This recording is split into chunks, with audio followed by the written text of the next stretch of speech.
अस्सलाम वालेकुम। एसएम राशिद की अदबी दुनिया में हम आपका इस्तकबाल करते हैं। आज इतवार का दिन है और हर इतवार के दिन आप बेसब्री से इंतज़ार करते हैं, अपने पसंदीदा कॉलम सुनने के लिए बेचैन और बेकरार रहते हैं, यानी कि लंदन डायरी। और कॉलम निगार हैं फ़हीम अख्तर, लंदन बरतानिया। अखबार मशरिक़ में 11 साल से लगातार ये शाये होता आ रहा है और आप बराबर इसे पढ़ते भी जा रहे हैं। और अब इसे कॉलम को किताबी शक्ल भी दी जा रही है। इंशाअल्लाह ये बहुत जल्द, यानी कि शायद मैं उम्मीद रखता हूँ कि 24 दिसंबर को ये किताब की शक्ल में भी आपके सामने होगी। तो दोस्तों, मैं पढ़ता हूँ आपके लिए आपका कॉलम, कोल का मर्ज और एक उम्मीद। आज का उन्वान है, मर्ज चाहे जैसा हो और जिस हालत में हो, उस शख्स की देखभाल और इलाज बिना किसी भेदभाव के करना चाहिए। ये एक इंसानी तकाज़ा है और इसके अलावा इंसानी हमदर्दी भी है। लेकिन आज भी चंद मुल्कों में कुछ बीमारियां ऐसी हैं जिसका नाम सुनते ही इलाज करने वालों से लेकर ख़ानदान के लोग भी मुंह फेर लेते, जिससे हमें सिर्फ शर्म ही नहीं आती है, बल्कि हमें ऐसा महसूस होता है कि हम जी तो रहे हैं, लेकिन एक ऐसी दुनिया में जहां शायद जानवर को भी अगर हमारी बेरहमी का पता चल जाए तो वो हमसे मुंह फेर ले।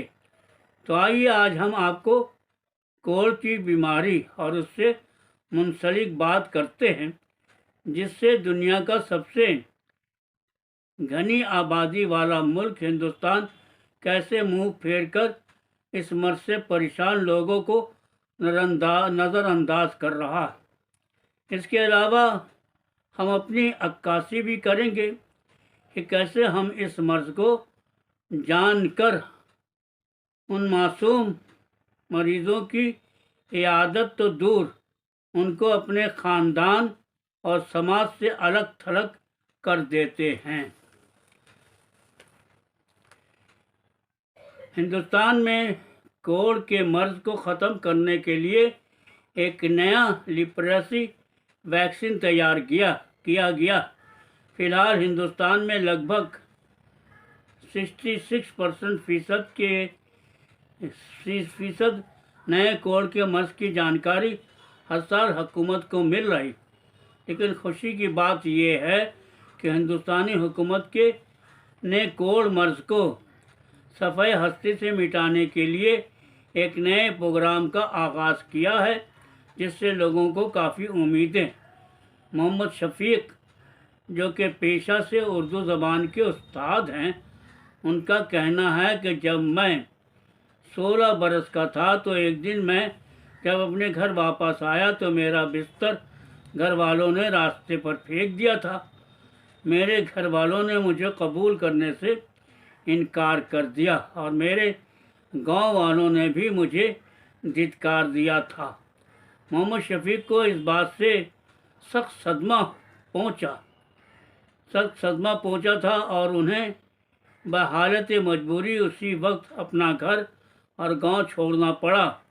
जब से मोहम्मद शफ़ीक को कोढ़ का मर्ज पकड़ा है, तब से उनकी कम्युनिटी ने उन्हें निकाल दिया है।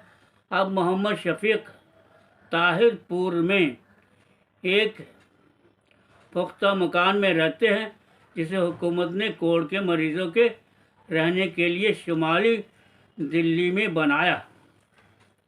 मोहम्मद शफ़ीक की तरह और भी कई लोग इस कॉलोनी में रहते जो इस मर्ज से दो चार हैं। उनमें एक सिद्दीक है जो सेहतयाब हो चुके हैं, लेकिन उनकी जिस्मानी सूरत की वजह से वो अब भी उस कॉलोनी में रहने पर मजबूर है। सिद्दीक के चेहरे, नाक, हाथ और पाँव और समाजी कलंक की वजह से वो अब भी इस मर्ज का धब्बा अपने साथ लिए फिर रहे हैं और लोग अब भी उनसे दूरी रखते हैं।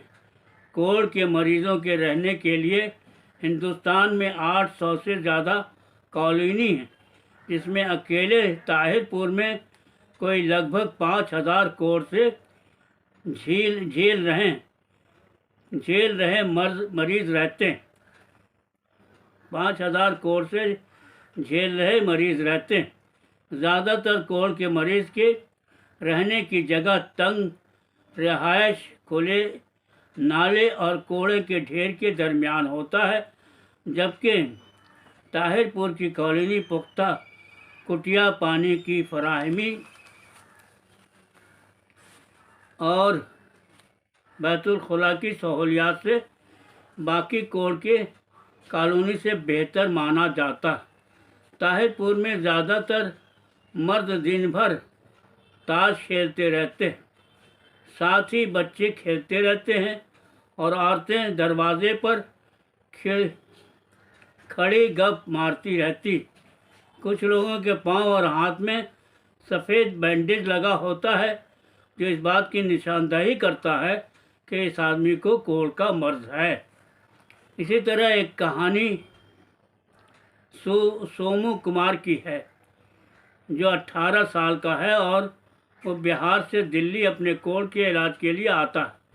सोमू कुमार की शक्ल पर हवाइयाँ उड़ रही हैं और वो बौखलाया भी दिख रहा है। वो अपनी उम्र से बहुत कम लग रहा है। इसके पाँव पर बैंडेज लगे हुए हैं और वो अपने हाथों को छुपाने की कोशिश कर रहा है। सोमू कुमार का कहना है कि जब वो 6 साल का था तब से उसे कोढ़ का मर्ज हुआ।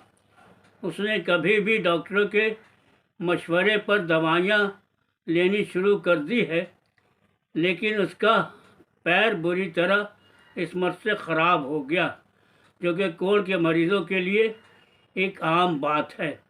सोमू कुमार का कहना है कि उसने किसी तरह 10वीं जमात तक की तालीम मुकम्मल कर ली है, लेकिन वो अपने गांव वालों से काफ़ी दुखी है, जिन्होंने उसे अलग थलग कर रखा है और वो उसे छूत मानते हैं।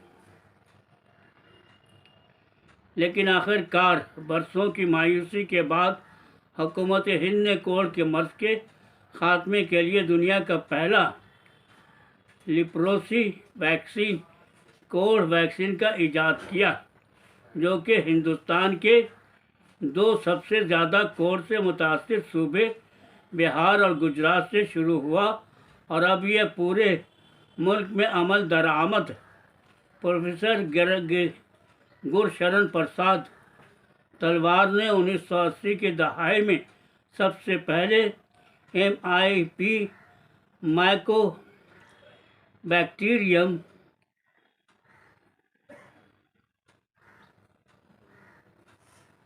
इंडिकस पतानी वैक्सीन तैयार किया था। 2005 में नेशनल इंस्टीट्यूट इम्यूनोलॉजी ने उत्तर प्रदेश के 24,000 लोगों को ट्रायल के तौर पर वैक्सीन लगाया था।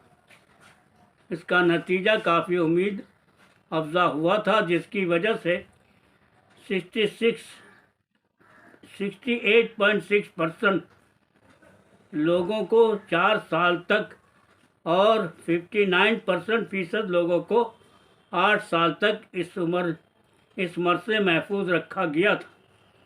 तहम इस साल WHO वर्ल्ड हेल्थ ऑर्गेनाइजेशन के कोढ़ का सरकारी तौर पर ख़ात्मे का ऐलान किया था। The leprosy mission trust India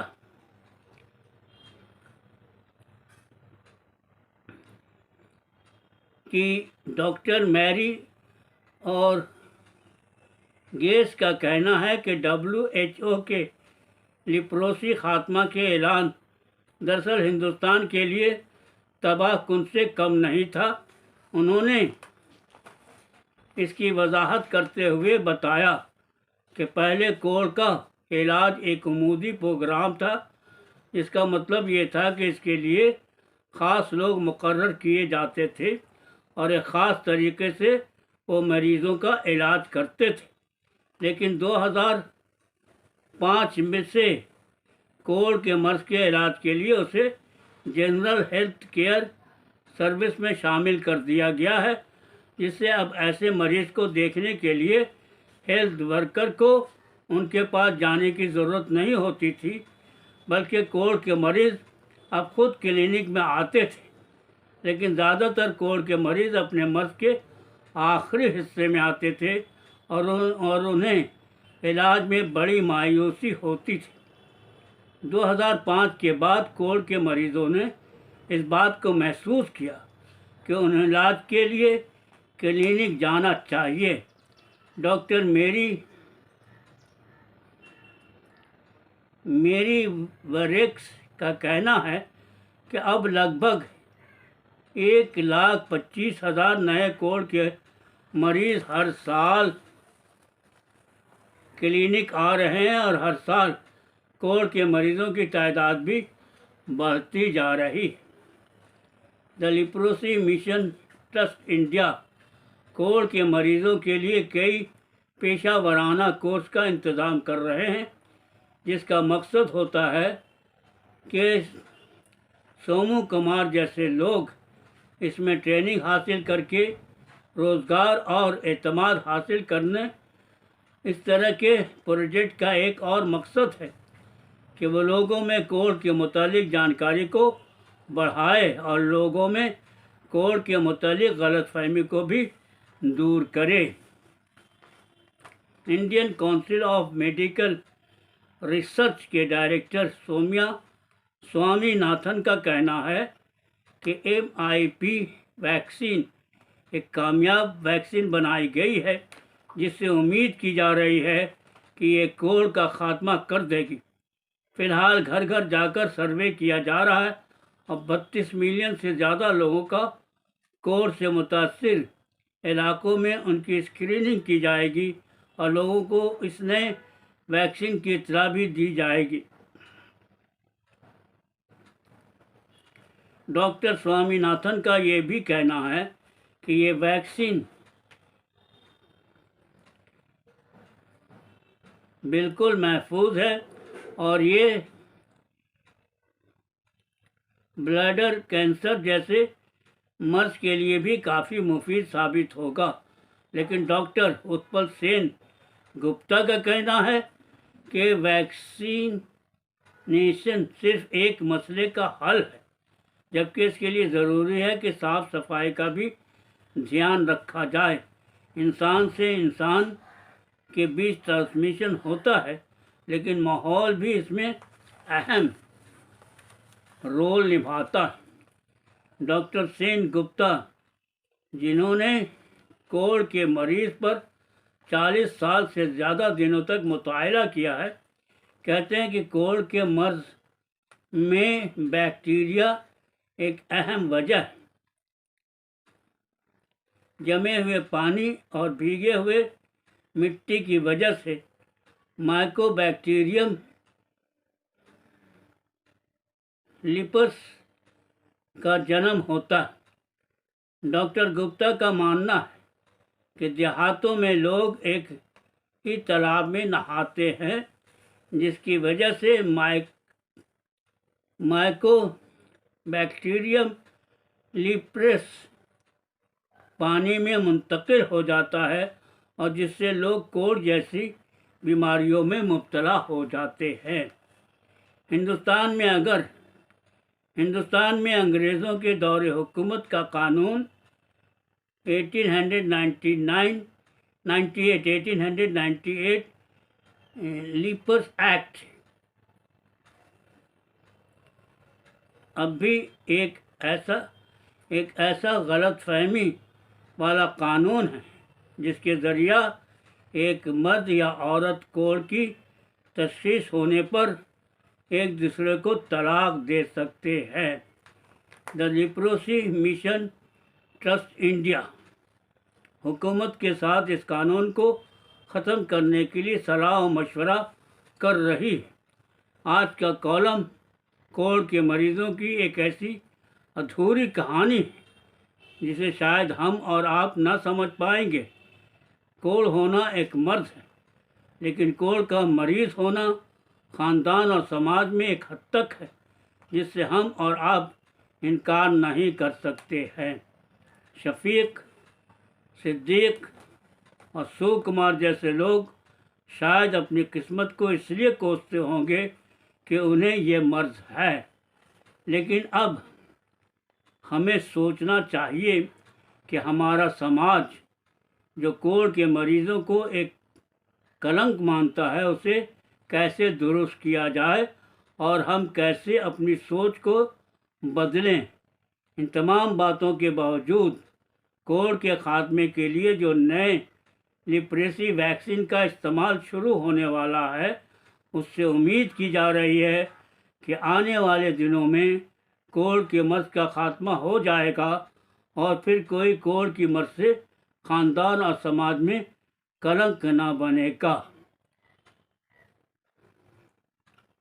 Faheem Akhtar uk@yahoo.com.uk www.fahimakhtar.com।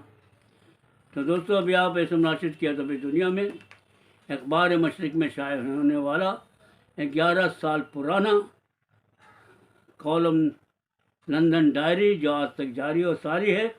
और आज हमने पढ़ा है कोढ़ का मर्ज और एक उम्मीद, और कॉलम निगार हैं फ़हीम अख्तर, लंदन, बरतानिया। मैं उम्मीद करता हूँ कि आपको आज का कॉलम भी यकीनन पसंद आया होगा। पसंद आया तो ज़रूर से ज़रूर लाइक कीजिएगा, शेयर कीजिएगा, कमेंट कीजिएगा और इजाज़त दीजिए। फिर मिलते हैं आप किसी प्रोग्राम में जिसका नाम है नाशिद की अदबी दुनिया। अल्लाह हाफिज़।